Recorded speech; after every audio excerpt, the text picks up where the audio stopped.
ইমানদার রমজান মাসে আল্লাহ তাকওয়াকে বাড়িয়ে দেয়। কখন বুঝতে পারেন, কখন বুঝবেন? আমরা দস্তারখানে বসি, ইফতারিতে বসি না? কেউ 10 মিনিট আগে, কেউ 15 মিনিট আগে, কেউ 20 মিনিট আগে বসা হয় না? বসি। আচ্ছা, আমরা ইন্তেজার কার করি?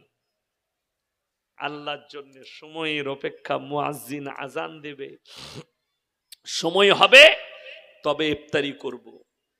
এই জায়গায় সময়ের আল্লাহর জন্য ইন্তেজার করা, আল্লাহ লাআল্লাকুম তাত্তাকুন, আমি তখন রমজান মাসে আমার বান্দাতে তাকওয়াকে বাড়িয়ে দিই ওই সময়। জোরে বলুন সুবহানাল্লাহ।